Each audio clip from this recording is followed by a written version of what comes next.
A lot of people have a pretty strong aversion to buying anything that's used or secondhand. They want to unwrap the brand new item and enjoy the warm feeling of security that it brings with it. However, in the video and photography world, buying used is honestly one of the smartest things that you can do.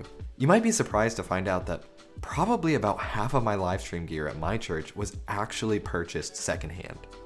So, if this is a world that you're unfamiliar with, strap in, because I'm about to unpack the pros and cons of buying used, give you some tips and tricks on how to approach it, and make sure you're not throwing money away. We'll even do a live demo of searching for used gear on eBay. But first, if you're new here, I would love it if you hit that subscribe button to show some support. It really helps me create more videos like this in order to help you guys out and help out your church live streams. All right, let's kick things off with some advantages of buying used camera hardware. First up, the holy grail of budget-conscious buyers everywhere: cost savings. Buying used hardware can save you a ton of cash compared to always splurging on brand new equipment, especially if you're able to go back a generation or two on the gear that you're actually looking for. The lower prices also mean that you may be able to afford higher end gear, all while staying in a lower end budget. For example, last year's A+ camera might be the same price as today's B- camera, but it could have the extra features and quality that you're really looking for. So don't sleep on those deals. Secondly, it affords you some extra flexibility. You may be able to find gear that's not even being produced anymore, opening up a huge range of choices. That rings especially true when thinking about lenses that may not be in production now, but have the perfect focal range combination that you need for one of the shots you're trying to get. Speaking of lenses, check out my last video where I talked about the specifics of what you should look for when buying lenses for your church livestream. All the same points apply here, whether you're buying brand new or you're buying used. Finally, let's not forget about the sustainability of buying used. By opting for pre-owned and pre-loved gear, you're giving new life to equipment that might otherwise end up in a landfill. The old saying, one person's trash is another person's treasure, definitely rings true here. We've only got one Earth and we're supposed to take care of it, so why not do that by keeping some gear out of the trash? But hey, used gear is not all sunshine and rainbows. There are some definite downsides of buying used that we also need to consider. Perhaps the most obvious is the lack of any warranty on used hardware. Anytime that you buy something secondhand, you're definitely rolling the dice on whether the equipment is gonna actually hold up. There's no safety net for you if things end up going south a month or two down the road. Now, granted, some warranties are notoriously hard to use, even if you did buy something brand new, but there's definitely a peace of mind that comes with the presence of that warranty. Then there's the overall uncertainty about the equipment's history. There's no Carfax for used cameras, so you don't even know what the gear might have been used for in its former life. Was it dropped in the ocean? Did a toddler smear peanut butter all over the sensor one time? I mean, hopefully not, and hopefully the seller discloses a lot of information about the gear you're looking at. But even if they do, you never quite know if they're actually telling the truth or not. Which brings up another point.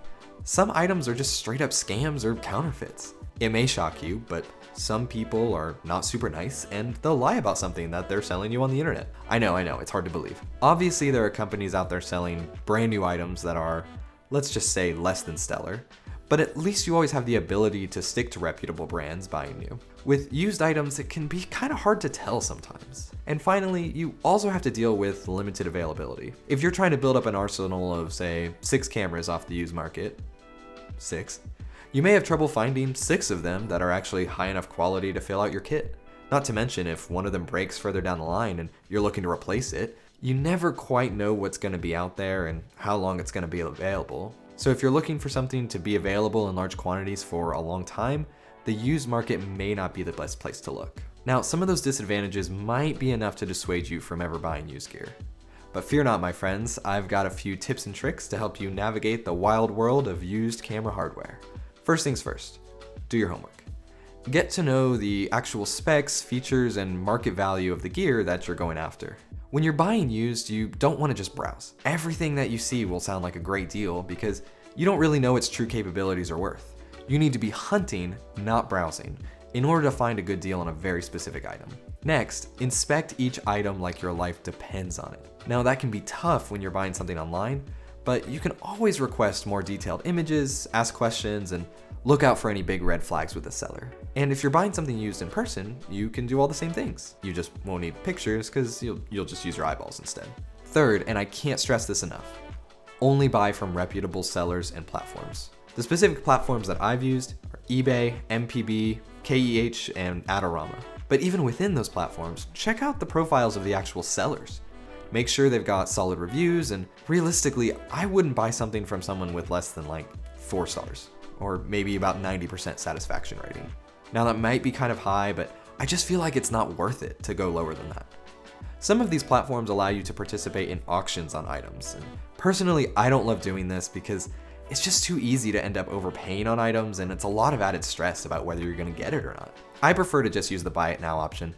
You may not get the absolute best possible deal that you could maybe get with an auction, but it saves a lot of headaches and allows you to plan a lot more easily.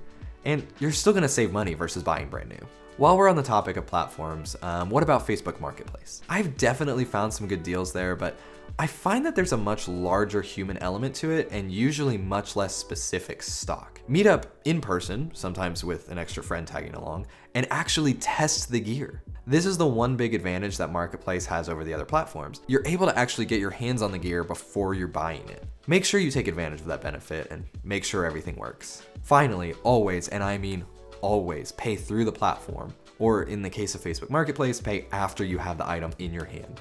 If someone asks you to send them payment separately, don't do it. This is like the #1 way that people end up getting scammed. These platforms have all sorts of buyer protections in place, but they only work if you actually operate within the confines of what the platform offers. You may be trying to save a few bucks by doing something outside of the lines, but it's really not worth it in the long run because you're gonna end up getting scammed big time. So just don't do it. So now that you know what to look for, let's actually hop on eBay and see what kind of money you can save and what a good post looks like. All right, so let's take a look at a few different items that we use for my church live stream and maybe a couple extra just for fun.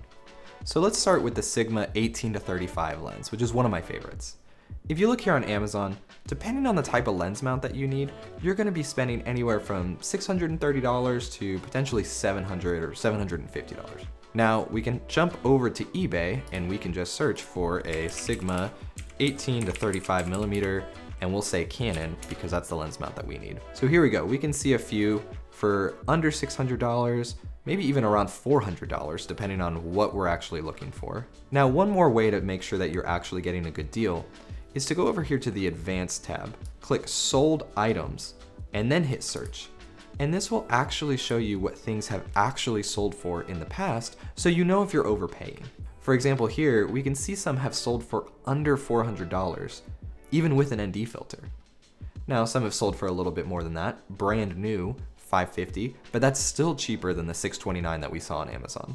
So that's awesome. You can probably expect to pay around $400 for this lens, and that's $230 cheaper than Amazon. That's about a 30% savings. Let's take a look at another lens, the Canon EF 24-70. And this is the second generation here, which is not even the brand new one. On Amazon, we're looking at $1,900 for this lens still, years after it's come out. So let's take a look here on eBay, and we'll search for already sold listings again.